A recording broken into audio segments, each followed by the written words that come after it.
chers téléspectateurs, avant de commencer cette émission, j'aimerais au nom du conseil d'administration de notre ASBEL Entre Terre et Ciel, que beaucoup connaissent sous l'appellation Nécropole, présenter les meilleurs vœux pour la nouvelle année 2022. Et aujourd'hui, c'est le 24 janvier, nous allons parler d'un sujet qui est intéressant, c'est la culture. Je planterai d'abord le décor, je vous présenterai nos invités et on passera alors au débat. Vous vous souviendrez, quand le 24 janvier 2006, d'abord, on dit toujours que l'Afrique est le berceau de l'humanité. Et le 24 janvier 2006, les chefs d'État réunis en une conférence à Khartoum, donc au Soudan, avaient adopté la charte de la renaissance de la culture africaine, le 24 janvier.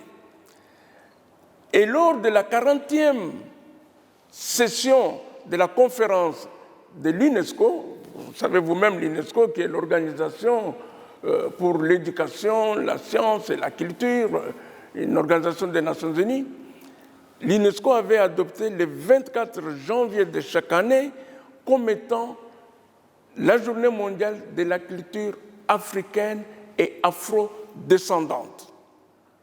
Cela veut dire que cette culture, elle est tellement plurielle en Afrique, et elle a été exportée dans les Caraïbes, vous le savez bien, tout cela avec la route de l'esclavage, la Nouvelle-Espagne qui devait être construite, ce que vous appelez aujourd'hui Mexique, la Nouvelle-Espagne.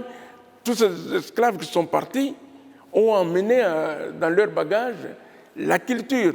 Et très souvent, on a remarqué que ces esclaves venaient plus de l'Afrique centrale et de l'Afrique occidentale. Donc, vous aviez les Bantous, les Mandingues, les Wolofs, et ils ont emmené la culture dans la Nouvelle-Amérique. Et à partir de là, moi, j'ai vécu un fait. J'arrive en République dominicaine pour un congrès et on nous dit qu'il y a une commune qui s'appelle Lemba. Je dis, tiens, c'est pas possible, une commune Lemba.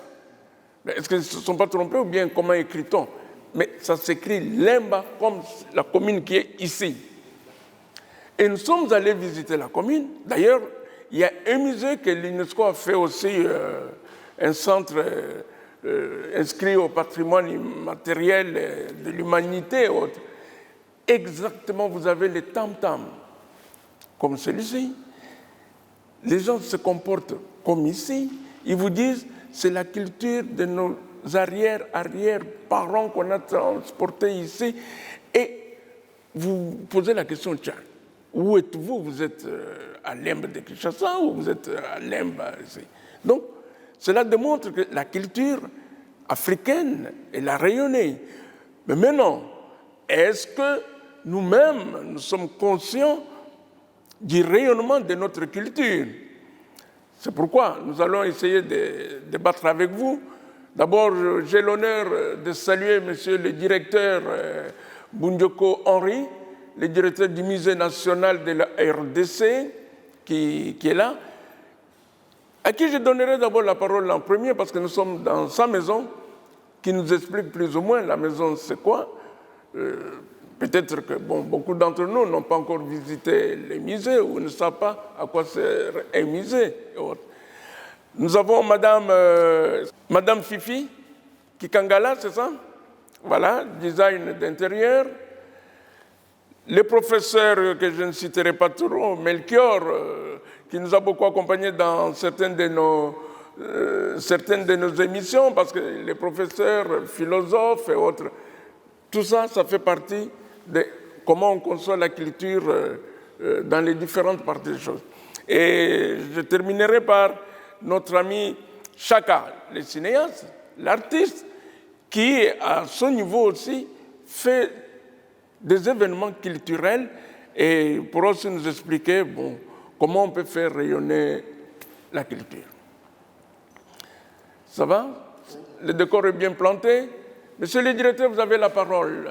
Nous sommes au Musée national de la RDC. Le musée est un lieu qui concerne le patrimoine culturel d'un peuple. Et ici, nous parlons du patrimoine culturel de la RDC. Qui dit patrimoine culturel de la RDC voit aussi le patrimoine culturel de l'Afrique. Quand nous voyons la culture africaine d'une manière générale, il y a des traits caractéristiques de cette culture-là et que vous allez trouver partout, que vous soyez en Afrique de l'Ouest, en Afrique de l'Est ou en Afrique de l'Ouest ou en Afrique centrale, nous avons les mêmes traits. Par la musique d'abord. Quand nous devons définir notre musique, vous allez voir que notre musique n'est pas définie d'une façon classique, de la musique qui est là pour plaire à l'oreille, pour égayer. Non. Notre musique est une musique qui transmet un savoir. C'est une musique qui accompagne l'homme dans le cycle vital. Et c'est une musique qui atteint également l'intellect, le savoir, et qui véhicule l'histoire. Et ici au musée, nous voulons ramener l'Africain d'une manière générale, où qu'il soit en Afrique, qu'il soit à l'étranger, qu'il puisse comprendre que notre culture a des bases. Et ces bases, on peut les retrouver au musée. Et au musée, ce sont des objets qui sont des traces ou des preuves matérielles de ce que nos ancêtres ont fait depuis des millénaires. Commençons d'abord par l'homme préhistorique et voir, disons, vers 20 000 ans, et nous venons jusqu'à l'homme contemporain. Et vous allez voir que l'Africain, comme on le dit, qui n'avait pas de civilisation, l'Africain n'avait pas de culture, l'Africain n'avait pas d'écriture. Ça, c'est du mensonge. Et puisque des preuves tangibles sont là, et les musées vous donnent ces preuves-là. Et actuellement, le musée est en train de faire en sorte que les Africains, où qu'ils se trouvent, doivent retrouver des bases de leur culture. Nous y reviendrons, cher professeur. Madame, ce que dit le prof, vous trouvez que c'est vrai? Vous connaissez les musées, vous avez déjà visité ce musée. Quel est le message que vous avez pu retenir sur le plan culturel? Oui, je connais le musée. Malheureusement, je suis plusieurs fois venue ici, non pour visiter, mais parce que c'est devenu un lieu d'événement, entre guillemets. Plusieurs fois, je suis venue ici pour des événements, mais je suis contente qu'on ait enfin un endroit où on peut retrouver des objets, des choses, parce que moi, je suis dans le design et je travaille énormément tout ce qui est art africain que je mixe avec des choses beaucoup plus modernes, mais c'est important de savoir d'où ça vient, de quoi ça parle, et avoir un lieu comme celui-ci, ça nous permet de ne pas nous éparpiller. En tout cas, en un seul lieu, on peut avoir énormément de réponses. Et donc, évidemment, l'initiative ne peut que me rendre heureuse et ne peut qu'être quelque chose de très positif pour l'enrichissement de mon travail personnel et pour d'autres artistes. C'est très bien. Cher professeur, il semble que votre musée est devenu un lieu d'événement. Mais si c'est un lieu d'événement, ce n'est pas exclu dans la culture. Les événements, ce n'est pas exclu. Vous pourriez peut-être convaincre madame que non, ce n'est pas un lieu d'événement pour événement, mais que ça fait partie de la culture aussi. Parce que vous avez dit que notre culture véhicule un message, alors quels que soient les événements qui puissent se passer ici, c'est qu'il y a toujours un message au-delà de cet événement. Oui, effectivement, ce qu'il faudra éclairer est que la culture, il ne faut pas la définir à la manière des Occidentaux qui dit que tout ce qu'on a retenu après avoir tout oublié. Non. Quand nous parlons de la culture chez nous, c'est-à-dire que c'est les connaissances, les savoirs, la spiritualité, la musique, les politiques, tout ce que l'homme peut faire et qui caractérise l'homme pour être réellement l'homme. C'est-à-dire que nous présentons tout, dans le sens que nous présentons la vie quotidienne, nous présentons l'organisation politique, nous présentons le cycle de la vie avec tout ce qu'il y a comme instance dans la vie. Vous voyez que c'est large. Alors maintenant, quand quelqu'un vient faire un événement qui a trait, par exemple, à notre savoir-faire, on ne doit pas les rendre seulement événementiels. Mais les gens pourront comprendre cet événementiel. Pourquoi? Puisque les gens se limitent à ce qui est superficiel pour dire non, on est venu seulement danser. Mais ils ne savent pas que nous sommes ici, on vient transmettre un savoir. On voudrait maintenant vérifier réellement si nos ancêtres ont fait quelque chose que nous pouvons aujourd'hui adopter ou nous approprier ou apprivoiser même pour que nous puissions nous-mêmes aussi créer.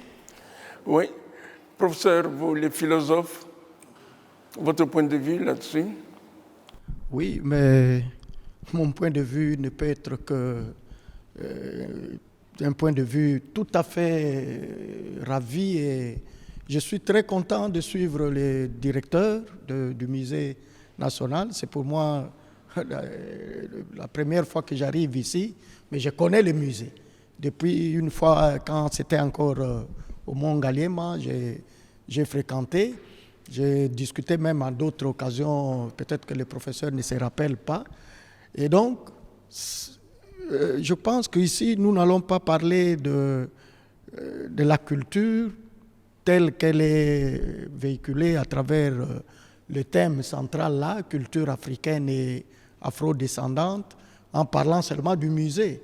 Mais c'est donc revenir à la culture telle que le professeur le dit.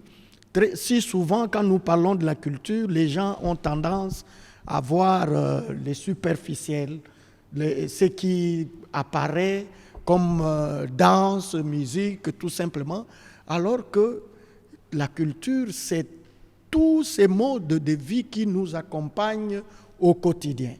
Et j'ai aimé au début quand vous avez dit, votre question, c'est de nous demander si nous sommes conscients de ce que notre culture représente.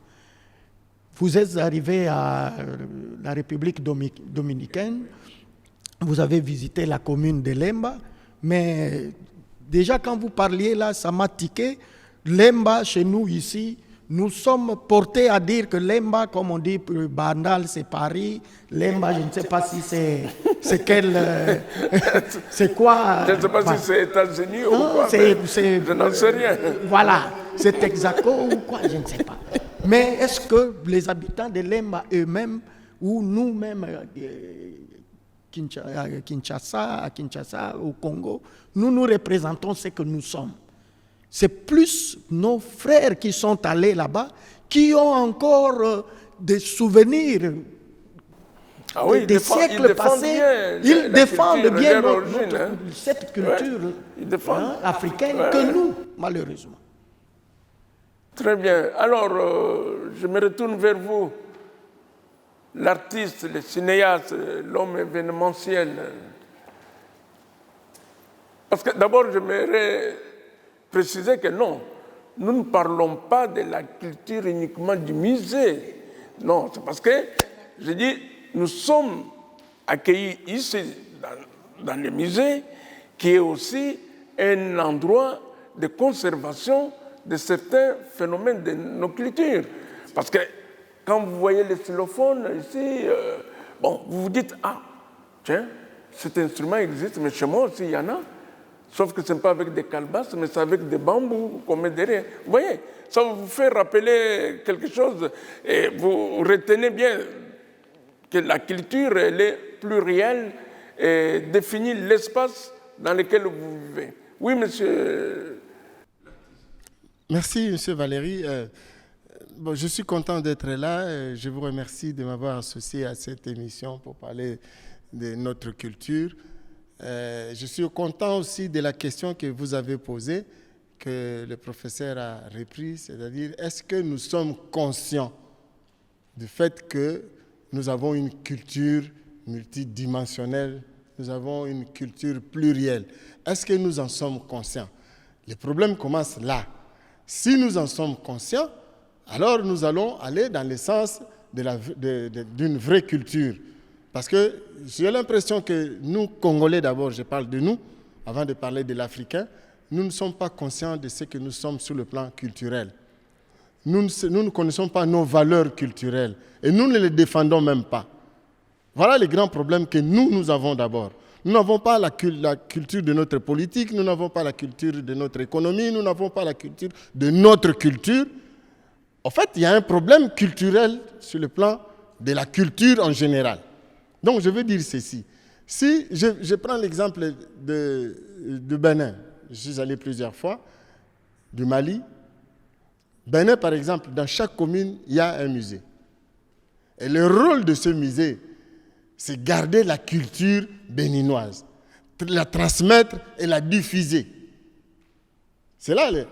Donc le musée a pour les enfants, chaque samedi fréquentent ces musées-là pour apprendre l'histoire de leur pays et la culture de leur pays. C'est ce qui fait que si tu vas sur le plan traditionnel, si tu rentres là-bas, les gens se mettent en veste pour les cérémonies, mais les gens sont restés traditionnels jusqu'aujourd'hui. Donc, ils défendent leur culture. Si vous invitez un Béninois ici, il va venir habillé en tenue béninoise. Mais vous n'allez quand même pas dire que les Congolais ne défendent pas leur culture, cher ami. La preuve en est qu'aujourd'hui, je crois peut-être que les directeurs nous en parlera, ou les professeurs, la rumba, on vient de la reconnaître. Vous l'avez bien défendue. Hein? Mais après combien d'années? Non, mais je vais vous dire une chose, parce qu'en République dominicaine, ces gens vous dansent la rumba, et vous disent bien, la rumba provient du Congo. Right? Monsieur Valéry, mais sauf qu'ils ont amené avec les autochtones qu'ils ont trouvés, ça a dû être un peu modifié, mais ils vous disent c'est la rumba avec origine congolaise. Et pendant vous savez, le plaidoyer là, oui, pour qu'on en arrive aujourd'hui, il a fallu une guerre, une bataille. Et encore, ce n'est pas par nos propres moyens, nous Congolais. Si nous voulons être francs, nous sommes contents aujourd'hui, mais nous avions eu l'appui d'autres pays africains, même des pays européens qui ont défendu pour que la rumba soit acceptée. Donc, c'est ce que je dis. Donc, on aurait pu le faire dans les années 60, 70, 80, que de le faire aujourd'hui. Ben, c'est bien, merci, Dieu merci, on a réussi quand même. Mieux tard que jamais. Voilà, mais seulement, nous devons nous revenir aux sources. Parce que la culture congolaise elle-même, elle est plus immense que même quand on parle de la culture africaine. Mais la culture congolaise doit être le cerveau moteur, ou doit occuper la première place. Parce que si nous prenons seulement le nombre d'ethnies que nous avons et que nous voulons seulement travailler sur le plan culturel de ce que nous avons ici, mais nous n'avons pas à voir ailleurs. Nous n'avons pas à aller ailleurs. J'ai entendu notre ami designer, moi aussi je suis designer, et pendant à l'académie, j'ai discuté avec les professeurs pour ça. J'ai dit, si nous voulons faire des façades de maisons et tout ça, nous devons faire comme au Burkina, comme au Mali, que chaque fois qu'un architecte fait un plan d'une maison, il doit d'abord utiliser un masque. Donc tous les plans que vous voyez, si vous regardez, vous voyez que ça apparente à un masque quelconque. Donc, pour qu'un plan d'un architecte ou d'un designer passe, il faut que ça soit traditionnellement ou culturellement béninois ou burkinabé. C'est ça. Faut-il encore que les designers sachent sa culture? Mais c'est ça, justement. Parce qu'aujourd'hui, beaucoup de nos jeunes sont McDonaldisés, c'est là où je disais, c'est là où je disais de la conscience du Congolais, de sa culture. C'est là où je parle de la conscience, justement. Est-ce que nous la diffusons comme il faut? Est-ce que notre culture, nous la défendons comme il faut? Quand je vois des gens imiter franchement les Européens sur tous les plans, là, je me dis, où est la place de notre culture? Chacun, le problème n'est pas là. Le directeur est ici, on peut poser la question, combien de gens viennent, ne fût-ce que visiter les objets d'art ici, pour se faire une idée de leur culture? Mais avant que le professeur ne réponde, je vais dire ceci. Quel est aussi, nous avons une musée. Vous avez parlé tout à l'heure, on nous demande de rapatrier nos œuvres et tout ça. Pour en faire quoi? c'est là où je parle de la sensibilisation, de la connaissance, de la diffusion même de nos œuvres. Est-ce que je suis venu avec un chauffeur, déposez-nous au musée. Il ne connaît pas les musées. Mais c'est un chauffeur qui passe, c'est sa route. Il passe sur cette route tout le temps. La demoiselle qui était avec moi était en train de rire. J'ai dit, même lui, il ne connaît pas. Alors qu'il passe ici. C'est ça justement. Nous avons un musée et les Congolais ne savent que... Les Quinois d'abord. Mais si les Quinois eux-mêmes ne savent pas, moi je suis à 100 mètres ici. Une fois j'ai dit à un ami, je t'amène au musée. Ah, les Arabes. J'ai dit, musée c'est la maison. Oh, musée. Le roi va miser à Poto. C'est-à-dire nous-mêmes, nous sommes fiers de notre musée.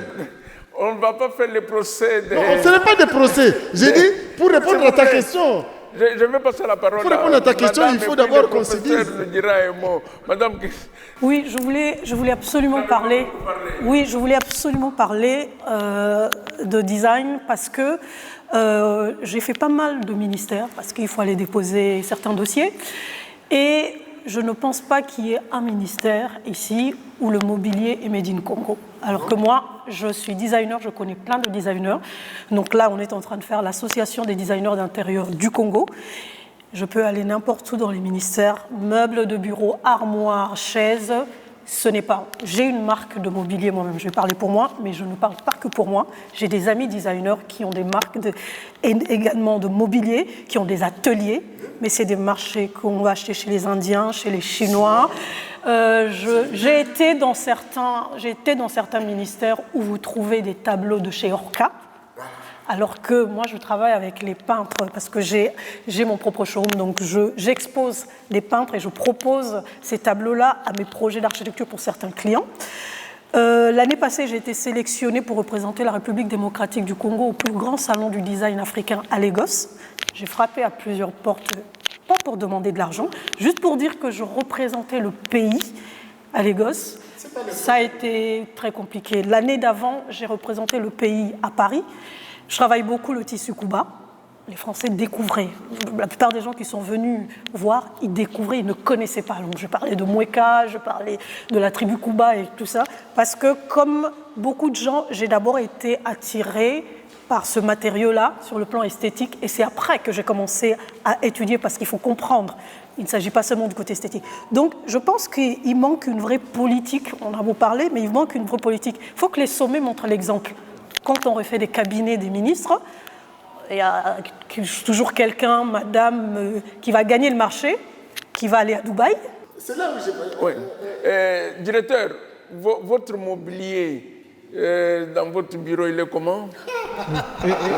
Effectivement, quand vous entrez dans mon bureau, vous trouverez à côté, j'ai des choses qui sont des tableaux qui reprennent, qui ont des objets du musée, que je donne parfois en cadeau quand une autorité arrive. Je donne ce qui est africain. Et en plus de cela, qu'est-ce que nous faisons? Surtout comme on a parlé du public, nous avons le public scolaire, c'est-à-dire les étudiants, les élèves, c'est ça notre vraiment public. Alors avec les étudiants, nous leur apprenons, par exemple les designers, nous leur apprenons comment prendre par certains décors, dans les décors de leurs objets, comment mettre des motifs qui sont purement africains et des motifs africains que nous donnons aussi même des significations. C'est-à-dire, c'est une sorte d'écriture, puisque moi-même, dans ma thèse, moi j'ai travaillé sur le symbolisme, c'est-à-dire tout ce qui est comme décor sur l'objet, j'essaie de déchiffrer, j'essaie de dire qu'est-ce que ça a à dire avec la culture africaine. Et je l'ai fait avec les étudiants pour que nous commencions à les amener à comprendre comment ils peuvent intégrer cela dans leur création. Et je travaille avec le designer, effectivement, à l'Académie des Beaux-Arts, je donne cours aussi là-bas. Je dirige des mémoires où, avec ces enfants, je leur apprends comment ils doivent intégrer des motifs ou prendre même une forme africaine et essayer de travailler. Et nous le faisons, mais maintenant il faudra que l'on aille maintenant vers l'extérieur, c'est-à-dire qu'on aille vers le public. Et ici, quand nous sortirons d'ici, vous allez voir, nous avons un atelier ici, où nous faisons des costumes traditionnels, des chapeaux, et les gens les achètent, qui sont faits avec nos tissus à raffia, avec l'herbe qu'on va prendre, mais on fait quelque chose. C'est pour montrer aux gens que nous sommes capables, à partir du musée comme référence, aller vers ce qu'on appelle une industrie culturelle. Avant de continuer, j'aimerais d'abord saluer notre cher frère Jean Goubal Kalala, qui vient de nous rejoindre, connaissant vous-même les difficultés de transport dans cette ville. Et voilà. En tout cas, au nom du conseil d'administration, à vous aussi nos meilleurs vœux pour la nouvelle année. Merci. Merci pour les vœux que je transmets aussi au monde entier, à tous ceux qui nous suivent. La question de la rumba, c'est une question délicate parce que la valeur de la rumba à ses débuts était portée par des gens qui étaient très bien instruits. On sent à travers les œuvres des Calais, on sent une sorte d'instruction assez élevée quand même. Mais aujourd'hui, c'est vrai qu'il y a du talent, il y a beaucoup de talent. J'aime pas trop les confusions que les gens font entre le talent et la connaissance. D'abord la connaissance tout court et puis après la connaissance de la musique. Les talents, ça existe toujours.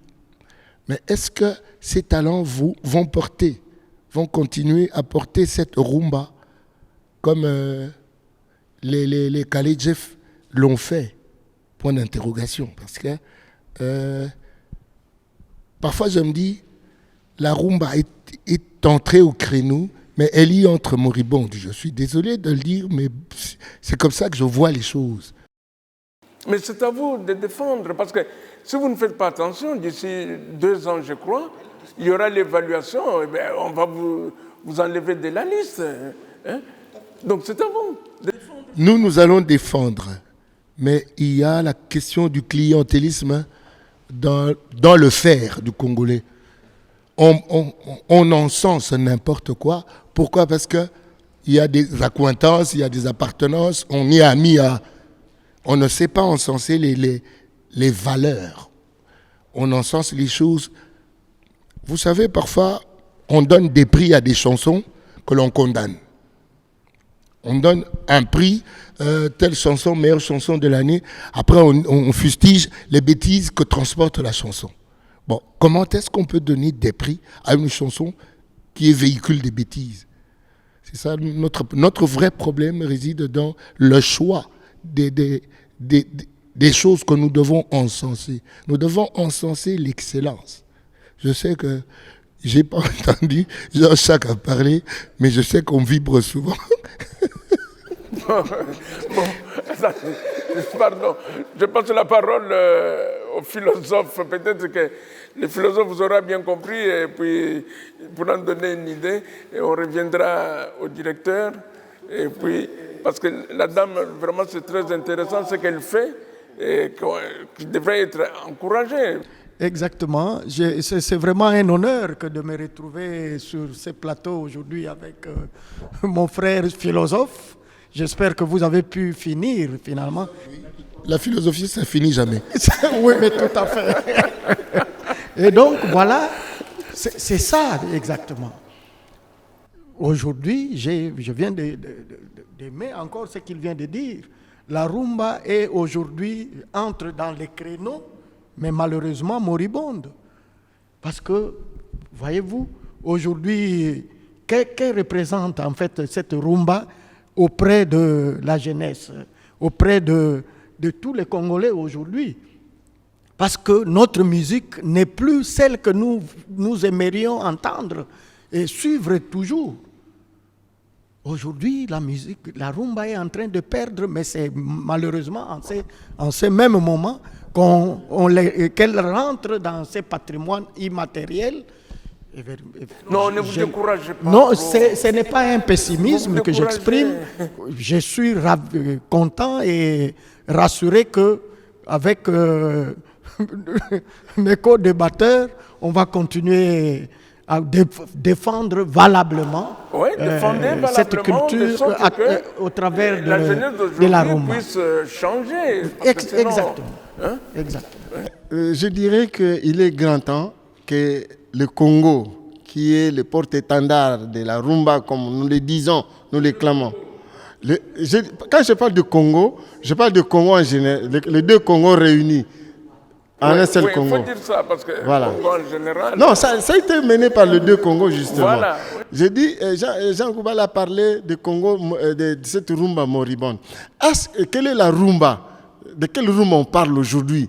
C'est la rumba du départ ou c'est la rumba contemporaine? Parce que j'ajoute contemporain parce que tout ce qui est compliqué est contemporain. Tout ce qu'on ne comprend pas bien est contemporain. Donc, c'est ce que je dis. Même quand il est grand temps que nous ayons une vraie politique culturelle au Congo pour que nous puissions défendre la culture congolaise. Tant qu'on n'aura pas une vraie politique culturelle, tout ce que nous faisons ici va s'ébruiter comme ça. Et comment faudrait-il avoir une vraie politique culturelle? C'est avoir un gouvernement responsable. Non.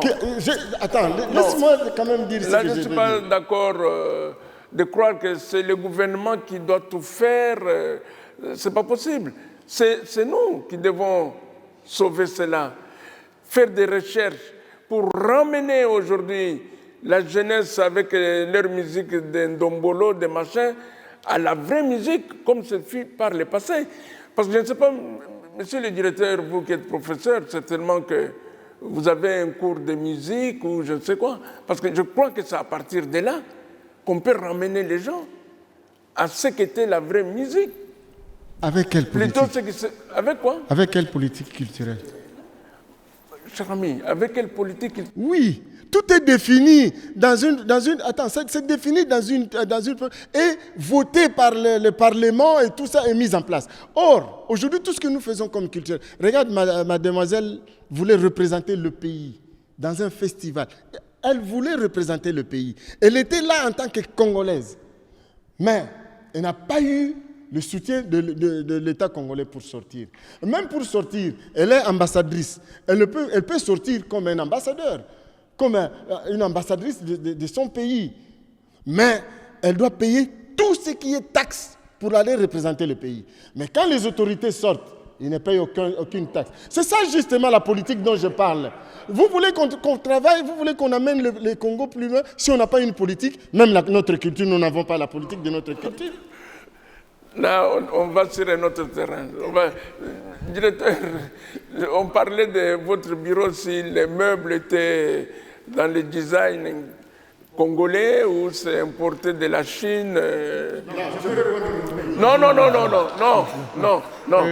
Vous n'êtes pas dans son bureau, c'est lui. Non, c'est lui qui va répondre. Comment? Je commence par parler du musée lui-même, les bâtiments lui-même. Oui. Les gens pensent que le design est coréen. Or, ce n'est pas ça. La réalité, c'est quoi? Ce design représente, à cette époque-là, représente les 11 provinces de la RDC. Qu'est-ce que nous avons fait? On a choisi des palais typiques pour chaque province.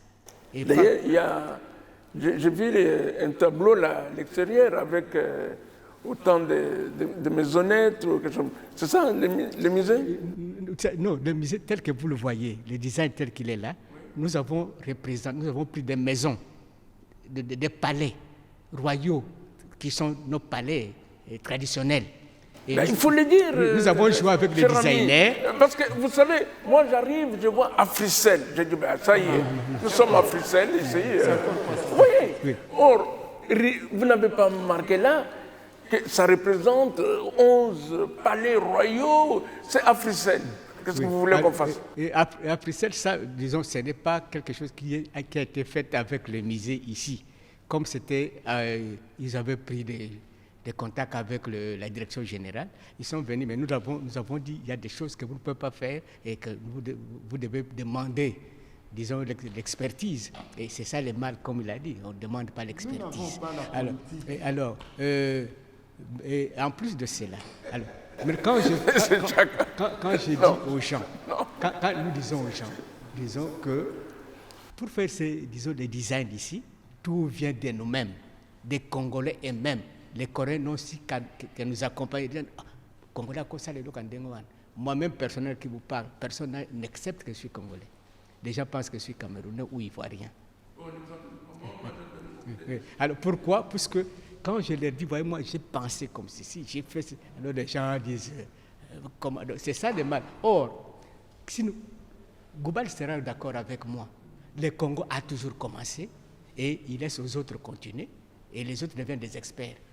Non, mais c'est justement parce qu'il n'y a pas de politique. Il n'y a pas de politique. Ce qu'il faudra faire, c'est quoi? Nous devons nous réunir ou laisser carrément aux associations culturelles et même de penser une culture et de poser, et puis on le met en application. C'est qu'on n'accepte pas parfois. On cherche que les autres fassent à notre tour, à notre place. C'est ça le problème. Mais bon, revenons au design. Est-ce que vous aviez fait faire un concours? Parce que je crois qu'ici, vous avez l'Institut supérieur, l'Académie des Beaux-Arts.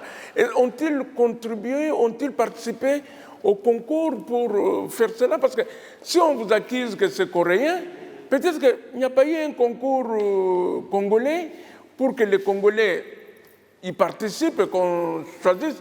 Vous avez décidé, nous allons prendre 11 palais royaux, mais sans que les gens ne sachent qu'il s'agit de 11 palais royaux. Non, ce n'était pas comme ça. Nous avons effectivement pris les jeunes gens de l'IBTP et non, pas l'ISAO.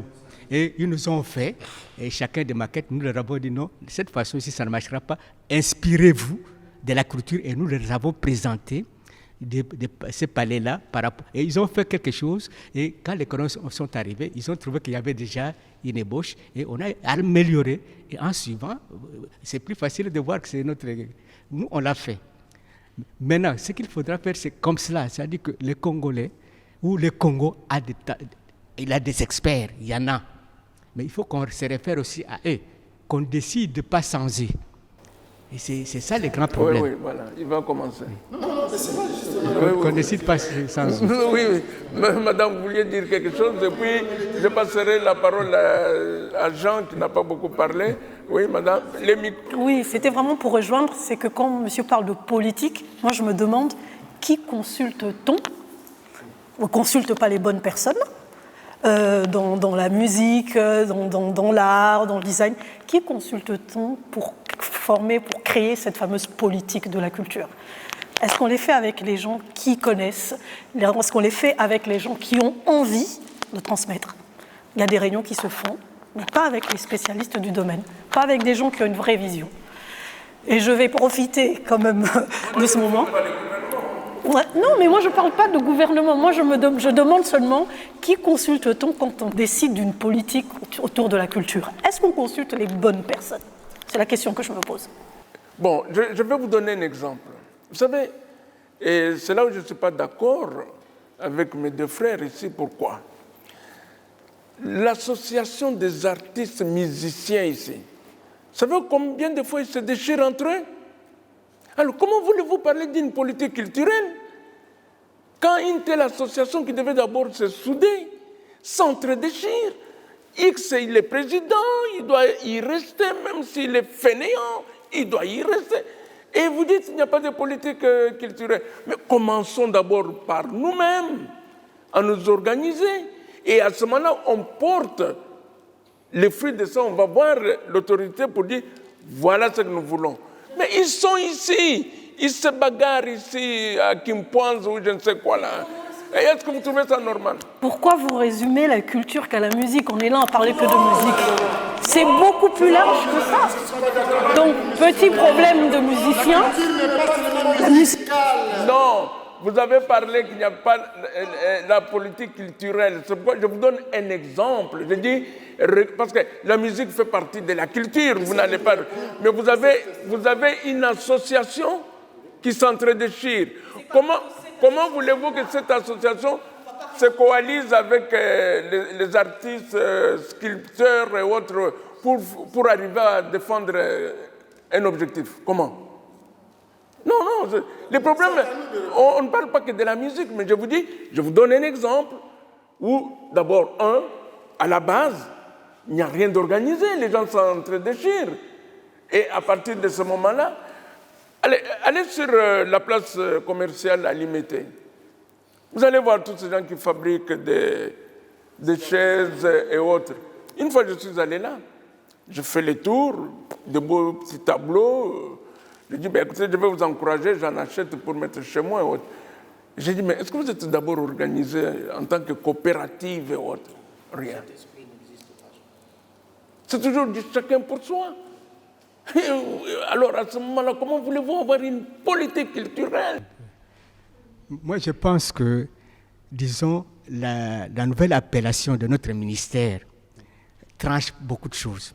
Quand on parle ministère de la culture, art et patrimoine, ça tranche beaucoup de choses, puisque patrimoine, c'est vraiment la culture dans toutes ses dimensions.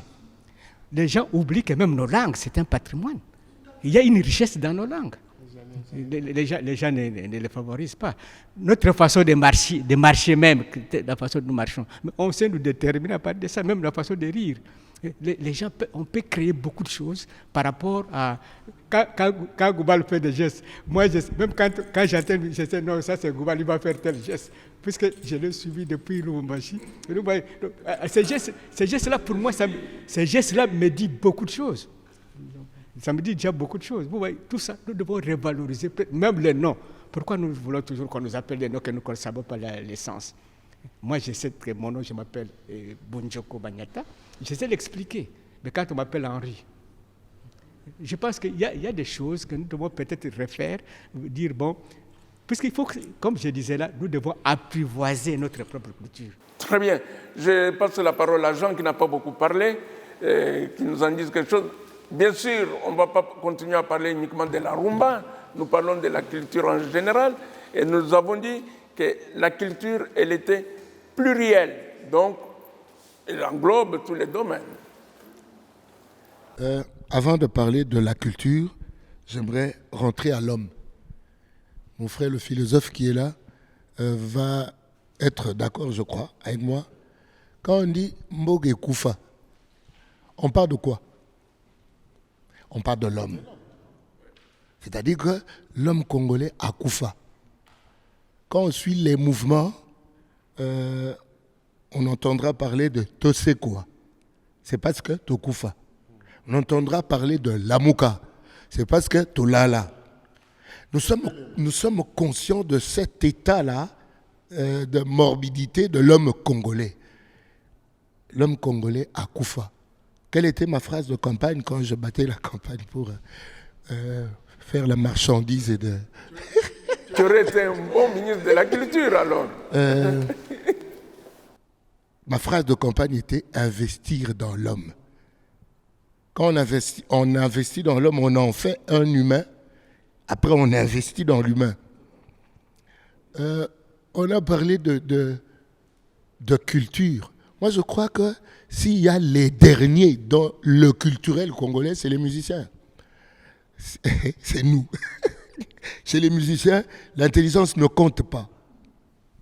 On ne fait pas son art avec l'intelligence. On fait son art avec l'apparence. Et ces individus d'apparence qui sont les leaders d'un peuple. C'est pour cela que ce peuple meurt. Moi, c'est une autre mobile poche. C'est-à-dire, moi, c'est un galikuta zanzoto. Mais mobile poche, c'est-à-dire tenir lamba. Et quand nous devenons un peuple matériel, un peuple de matière, je disais à quelqu'un il n'y a pas longtemps, je disais, mais botinda pe ba lapin, botinda ba nia ou so ba keke la zinde ba okoma bato. Po ba kenda kela si ba bato te. Apprendre à forger l'homme en tant qu'homme d'abord. Vous savez, quand on parle de politique, ceux qui m'ont dit que la politique, quand on parle de tribalisme, c'est pourquoi? Parce que quelqu'un veut se sentir fort en s'accrochant aux gens qui parlent sa langue ou les gens de sa tribu. On n'a pas d'individu individuel. Des personnes personnelles, c'est-à-dire, il garde ce qu'il est, il peut le faire partout dans le monde. Kamata ministre nayo, defisa na France soka utikala ka ministre. Oteya za ministre po azande ko ya ololo. C'est ça que nous sommes devenus, un peuple yakukakwama. Mais quel est le projet du pays pour l'homme congolais? Nous on parle 2023, mais les gens pensent 2050, 2100. Pourquoi on... Mais c'est parce que vous limitez seulement la politique. C'est pourquoi vous parlez de 2023. C'est la politique qui est le cerveau de ces histoires-là. Mais non, les autres se projettent. Ne soyons pas égoïstes. Mon frère, vous savez, un ministre de ce pays m'a dit, Jean, Jean, on doit se projeter pour les générations futures. Plutôt que de voir seulement ici, nous nous limitons 2023, nous allons nous donner des crocs en jambes, qui va être président, qui va être ministre, et puis ça s'arrête là. Mais quelles sont nos ambitions pour les pays? Nous pensons 2030. Est-ce que tout le monde pense 2030? C'est là le problème. Que nous n'avons pas de politique pour penser 2030. Aujourd'hui, tout le monde pense 2023. Toi, tu veux penser 2025. C'est là surtout aussi 2023. On va te dire ça. C'est là aussi en 2023, total 2025. Tu ne peux pas parler 2025 aujourd'hui, bah, on est fou. Les gens vont te dire, mais tu es fou. Pardon. Prof. J'avais pas fini. Je donne la parole. Ok. Tu reviendras parce que bientôt on va clôturer. Je donne la parole au professeur. C'est compliqué. C'est la politique. Voilà ce qui tue ce pays. Tout est politique. Tout est politique.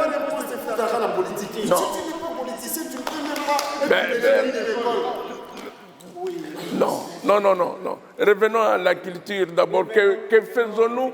Que pourrions-nous faire? Parce que la défense de la culture doit se faire à tous les niveaux, même les niveaux les plus bas, en commençant dans la maison. Est-ce que nous apprenons à nos enfants la langue maternelle? Est-ce que nous apprenons à nos enfants comment leur grand-père mangeait? Est-ce que nous apprenons à nos enfants de dire, bon, quand il y a des vacances, plutôt que de nous demander d'aller au McDonald's, aller au village, vivre avec vos grands-parents? Est-ce que ça se fait? Non. Nous devons nous poser cette question-là. Parce que je vais vous rappeler une chose, malheureusement, les chefs d'État réunis, encore on va dire que bon, politique, mais les chefs d'État réunis à leur conférence annuelle, ils avaient décrété l'année 2021 comme étant l'année des arts, culture, défense du patrimoine. Malheureusement, la pandémie de la Covid-19 est venue. 2021 est passé, nous sommes déjà en 2022.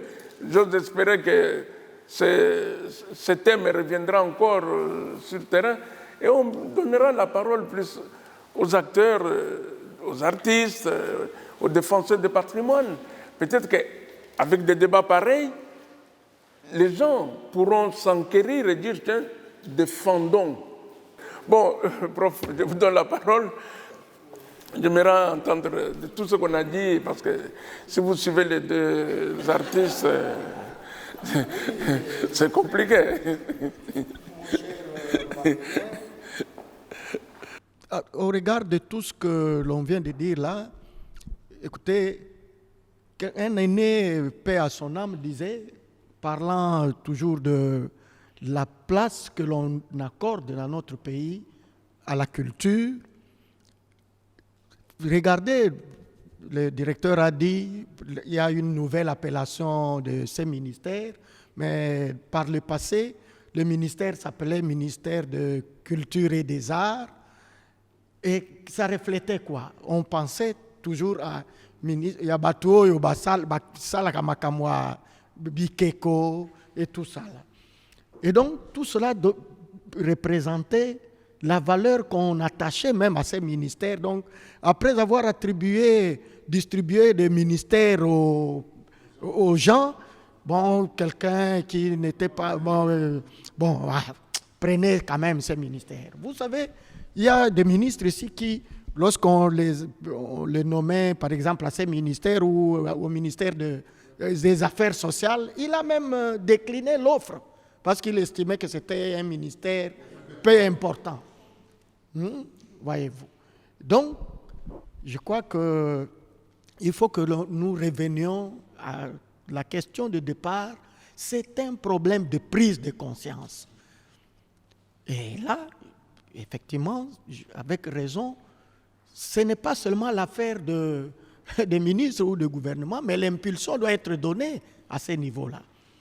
Mais c'est l'affaire de tout le monde. Il faut que nous prenions conscience de ce que représente notre culture. Mais fort malheureusement, c'est que dans une opinion, surtout avec nos jeunes aujourd'hui, lorsqu'on parle de nos langues, de nos traditions Et une fois, j'ai dit à une émission, la religion est aussi toujours quelque chose de dangereux. Je lisais tout à l'heure quand nous étions chez vous au bureau, la pensée du philosophe arabe Averroès, qui disait « Le commerce de la religion se porte mieux dans des sociétés où il y a l'ignorance. »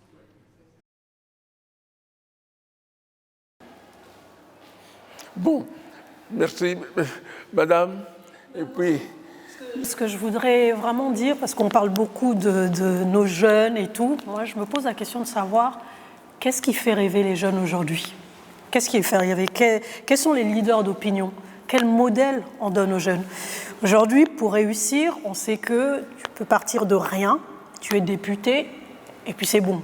Tu as ta Jeep, tu as ta maison, en une année, c'est fait. C'est ça. Ça, c'est les choses qui font rêver. Une certaine... Voilà, ça voilà, une certaine classe, une certaine fille, c'est être danseuse chez X, Y, Z, n'a qu'aucun des poteaux, et puis voilà. Je pense que quand ceux qui sont là-haut nous donneront les bons exemples, c'est à eux d'abord d'être un modèle pour cette jeunesse.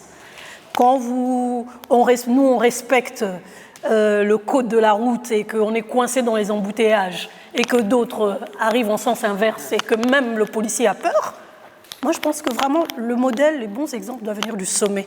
Et puis à un moment, ça va redevenir la norme. Il y a une inversion de valeurs. Ce qui fait rêver les gens aujourd'hui, c'est vraiment ce qui est négatif, malheureusement. Babouakayo Nabanzembu et machin, grand prêtre, voilà, c'est ça les termes. Voilà. Oui, il faut être grand prêtre. Être grand prêtre, c'est quoi? J'étais en train de dire, dans le cas qui m'a amené, le monde dans 30 ans, il y aura des pénuries, il y aura des crises, et les solutions par rapport à ces crises dans le monde, il y en a beaucoup au Congo. Mais ce peuple d'Ndombolo, on ne le laissera pas dans ce pays-là riche comme ça, ce pays qui peut porter des solutions au monde entier, on ne le laissera pas aux ndombolistes comme ça. C'est une question d'un projet de l'homme. Mais pourquoi on se fâche, Jean et moi, quand on en parle? On voit des choses comme ça. On arrive au Gabon. On dit, toi, tu es musicien de quel Congo? J'ai dit du Congo-Kinshasa. Mais tu ne ressembles pas aux musiciens du Congo-Kinshasa parce qu'eux, ils se discament. Oh. C'est ça que nous sommes devenus. Quel modèle dont on parle? Mais qui sont les modèles? Moi, c'est une autre mobile poche. Quelle est cette société-là?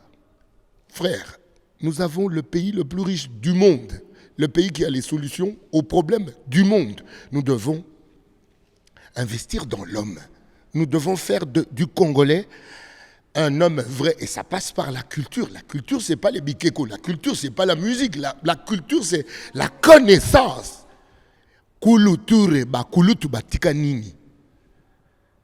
Qu'est-ce que nos Kouloutou ont laissé? Les Kouloutou du monde entier, ils ont laissé quoi? La connaissance. Mon peuple périt faute de connaissance. Vous voyez que ministre de la Culture, il y a Matabisi, parce qu'il est dans la caste des gens. Bonipe Boyko. Tu sais, les Bonipe Boyko en français, je ne sais pas les dire. C'est quoi ça? C'est quoi ça? Non. En fait... Bon, on va, chers amis, on va devoir arriver vers la fin de l'émission. C'est vraiment très intéressant et on pourrait revoir encore la suite de l'émission. Alors, je vais faire le tour en laissant chacun une minute pour un dernier mot et puis après, je pourrai clôturer. Voilà. Madame. Oui, déjà je vais vous remercier de m'avoir invité, de me retrouver parmi ces personnes talentueuses et que j'admire. Alors je voudrais dire une chose, moi j'espère, en tout cas moi j'ai de l'espoir, même si la situation elle est chaotique, moi je garde l'espoir. Et je pense que si chacun fait sa part et que demain un leader s'élève, on pourra changer les choses. Je tenais aussi, parce que j'ai parlé de moi il y a quelques minutes, quand j'ai parlé du soutien par rapport à ma participation au Salon du Design, je tenais quand même à rectifier quelque chose, comme ça je rends à César ce qui est à César. Il y a quand même un ministère qui m'a soutenu, celui du tourisme. Donc voilà, et je tenais à le préciser, même si j'ai beaucoup critiqué, mais celui-là m'a soutenu, même si les autres n'ont pas été de la partie. Et puis bon, voilà, j'espère que la valeur travail va reprendre le dessus, parce que je crois que c'est ce qui manque aussi. Merci. Professeur? Oui, dans la même optique, je pense que on ne doit pas rester aussi pessimiste. Il faut avoir l'espérance que les choses pourront changer. C'est question seulement que nous puissions nous investir en nous-mêmes et prendre vraiment conscience. Les parents, il faut toujours que l'on continue à inculquer ces valeurs à nos jeunes, à nos enfants. Nous qui sommes dans ces milieux éducatifs, nous ne cessons de rappeler aux jeunes qu'il ne sert à rien de penser que le modèle occidental est le meilleur. Au contraire, il faut que nous rentrions dans ce que nous sommes nous-mêmes. C'est là que nous allons trouver des éléments pour nous permettre de décoller. Et nous l'espérons bien, ça va changer. Merci bien. Jean? Merci pour l'invitation. Merci à Dieu pour cette beauté-là. Mais on parle d'œuvre d'art, on parle l'œuvre d'art de l'Éternel. Et puis, si dans le pays le plus riche du monde, il sévit la pauvreté, c'est que c'est l'inhumain le plus cruel qui y habite. Voilà. Humanisons-nous. Un Congolais, j'ai l'habitude de dire Toza Basemi Bantu. Bantu, Mibimbate Basemi. Devenons Bantu, pour de vrai. Parce que le Congo doit être la locomotive de l'Afrique, et pourquoi pas du monde. Parce que déjà, le Congo joue un grand rôle dans le monde. La bombe d'Hiroshima, de Nagasaki, les téléphones, c'est le coltan, notre coltan. Il y a tout du Congo sauf le Congolais. Donc, Todzonga Bato. Dans le même sens que Jean, je dirais, il est grand temps que l'on trouve l'homme congolais. L'homme congolais qui défend son pays, qui aime son pays et qui travaille pour l'honneur et le bonheur du Congo. Nous sommes en train de chercher cet homme. On ne le trouve pas.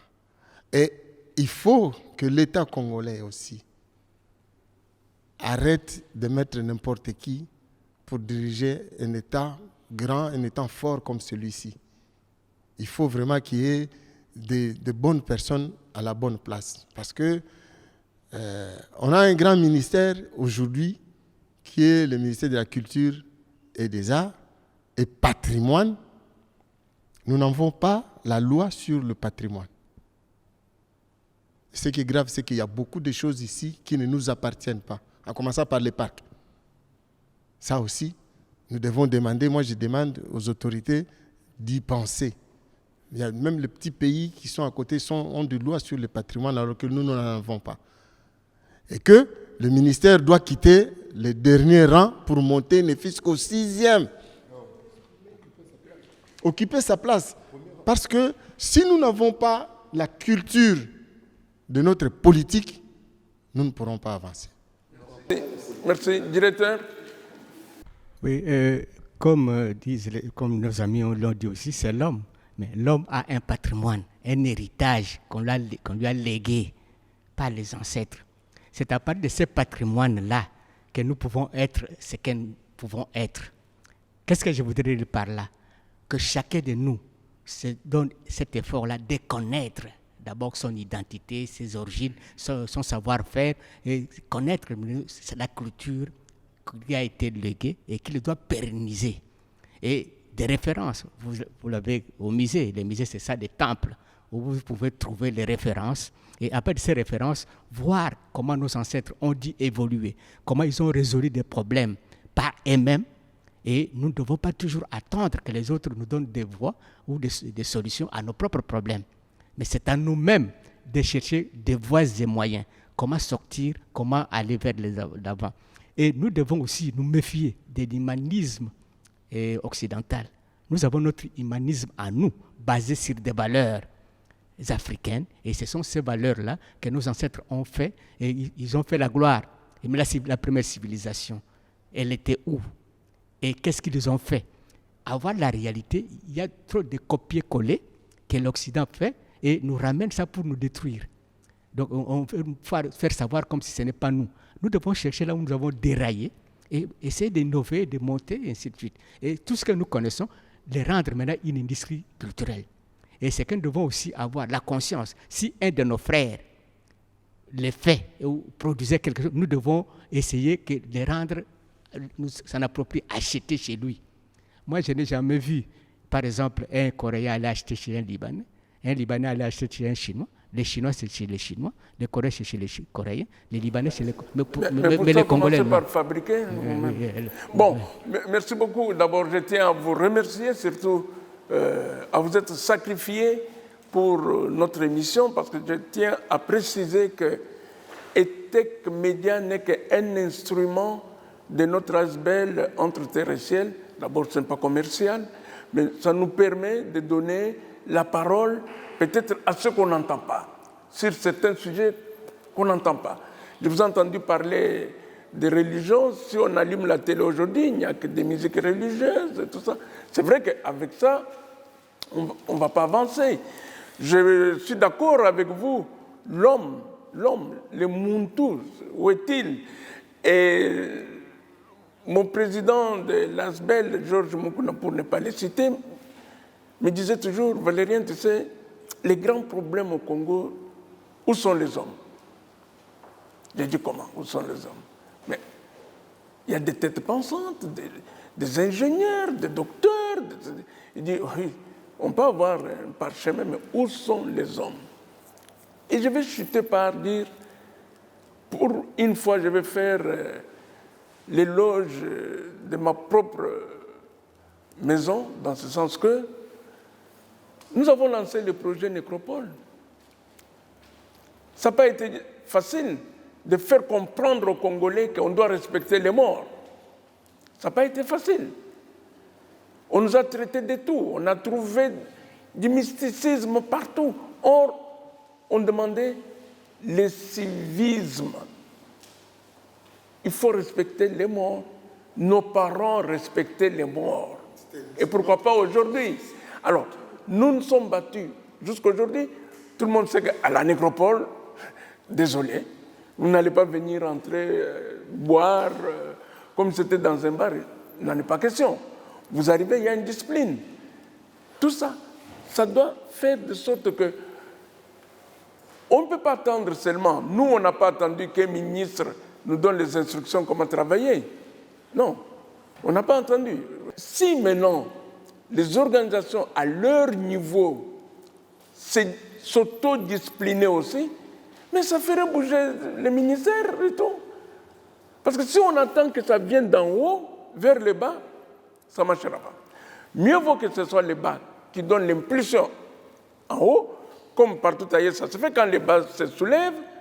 Eh bien, vous savez, le gouvernement bouge. Hein. Mais ici, si on attend que le gouvernement descende, qu'est-ce qu'il va faire descendre? Les injonctions, c'est tout. Après, ils se diront, bon, si vous ne voulez pas faire aller, il n'y a pas de budget, tout cela. Mais si le gouvernement sent que la base bouge, les gens sont organisés, il y a impulsion, c'est sûr que vous aurez des hommes à la place qu'il faut. Nous sommes le 24 janvier, journée mondiale de la culture africaine et afro-descendante. Ceux qui ne comprennent pas les afro-descendants, ce sont ceux-là que les gens ont emmenés comme esclaves, qui ont eu les enfants et tout. Quand vous allez dans les Caraïbes, ne vous en faites pas, vous aurez la culture qui vient directement de nos pays ici, de l'Afrique centrale, de l'Afrique occidentale. Donc, nous devons défendre notre culture dans tous les aspects possibles. Prochainement, on pourra parler culture et religion.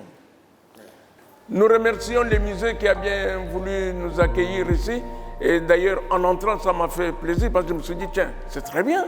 Nous sommes dans un milieu qu'il faut pour que les gens comprennent que la culture, pour faire plaisir aux gens, la culture, ce n'est pas que la chanson. Il y a aussi les arts qui sont ici. En tout cas, monsieur le directeur, soyez-en remerciés et nous vous encourageons.